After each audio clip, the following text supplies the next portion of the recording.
na guys, akit na si husband, kunin ang kanyang tuba.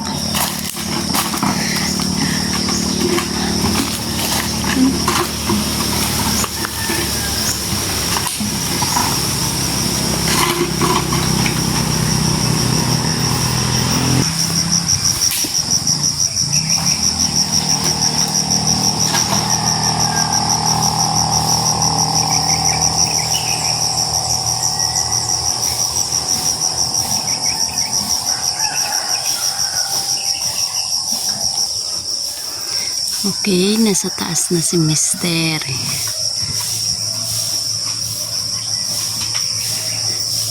Kakaunti lang yung isang sugong guys, o yung plastic.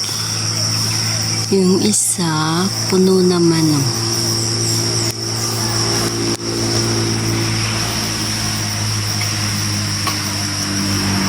Kakaunti lang. Hindi na puno.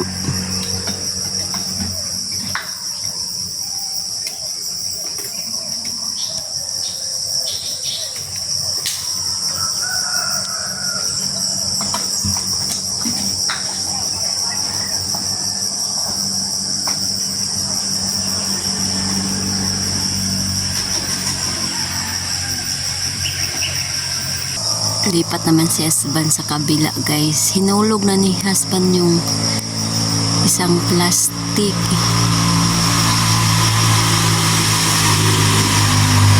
Mas maganda talaga guys kung may video din siya sa taas.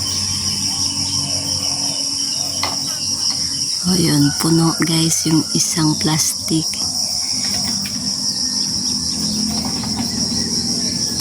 Ngayon lang tayo ulit makapag-update ng long video guys kasi na-busy na ako. Yan, punong-puno.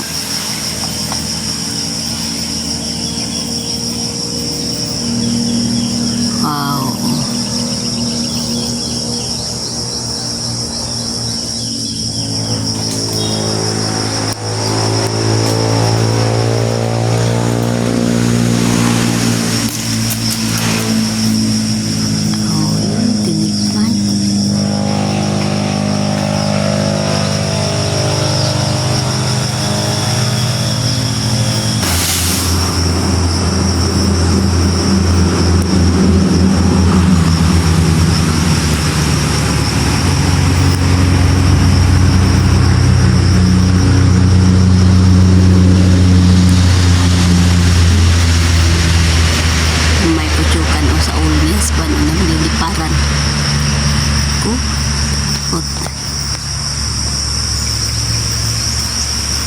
Hindi na namin nabisita yung kutsukan guys. Parang laki na siguro nun.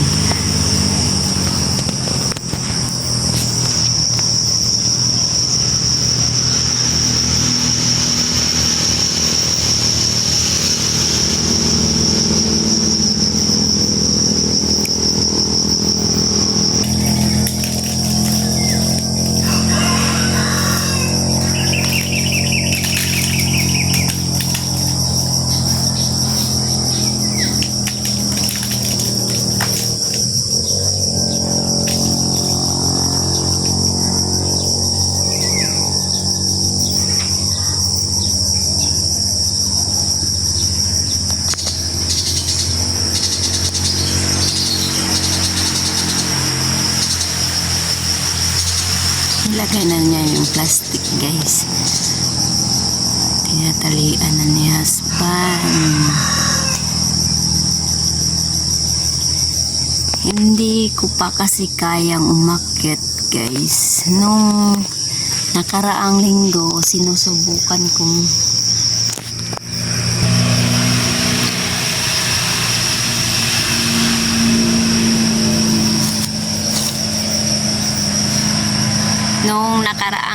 guys, sinusubukan kong umakyat pero pumitik yung ugat ko. Ngayon sinusubukan ko rin umakyat para kitang-kita yung ginagawa ni husband sa taas, pero hindi ko pa rin kaya guys. Yung ugat ko parang pumitik naman uli, kaya sa susunod itatry ko ulit kung kaya ko na ba.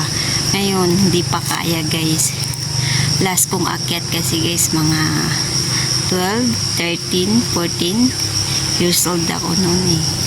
Ang galing kong umakyat guys, kaya ko talagang umakyat dun sa dulo sa niyog kayang kaya ko nga noon. Ngayon wala na, iba talaga guys kung nagtrabaho tayo noon tapos nag-asawa, iba na pala talaga yung katawan natin, hindi na kagaya noon. Okay na guys, pababa na ni si husband sa isang puno tapos lipat naman siya dito. Yan. Bali dalawang puno lang to guys, kasi yung dalawa hindi nagtutuba, ito lang dalawang puno.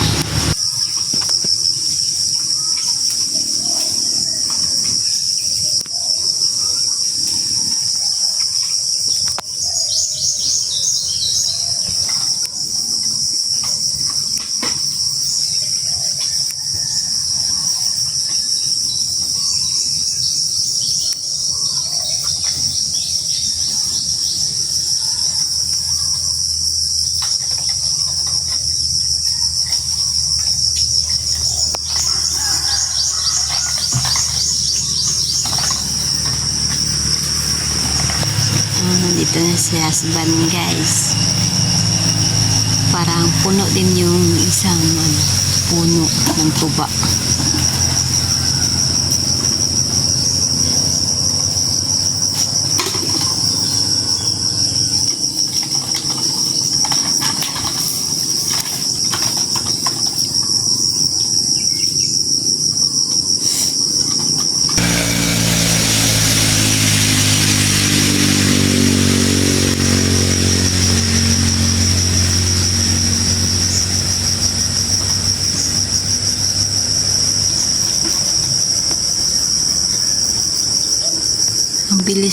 Ang bilis ni husband umakyat, grabe.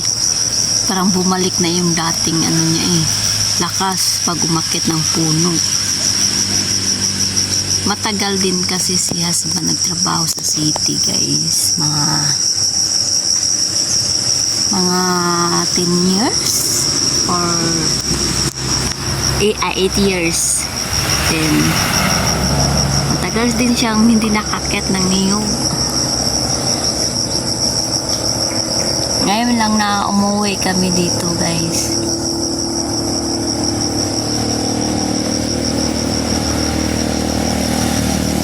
Di pala, nung nagkupra pala kami sa Iligan City, yun, pinakyat siya ni Uncle Toting. Alam nyo guys, ang yabang-yabang nito, kaya daw niyang tapusin yung 50 pirasong punong niyog. Ano lang pala yung kinaya niya sa isang araw, 13 piraso na puno. Maninibago talaga guys pag matagal na hindi nakakit ng niyog. Alam nyo guys, natapos na yung 50 piraso na puno ng niyog pag akyat. 4 na araw. Sabi niya sobrang sakit ang kanyang paa. Nanibago talaga. Hindi kita pala siya dito guys.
Okay, tapos na.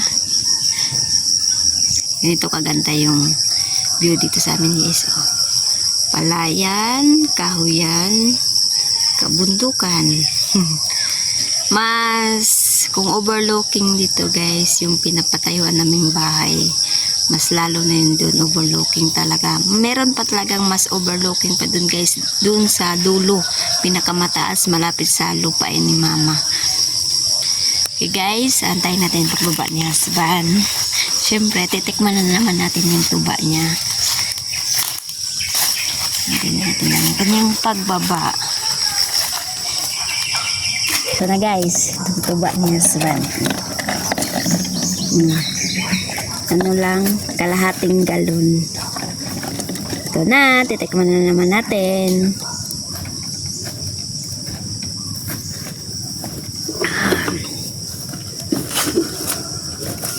Grabe, patamis ng patamis, patagal ng patagal, sobrang tamis na guys.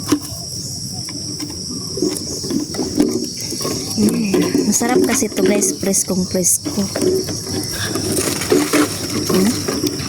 Kalahating galon. Tamis.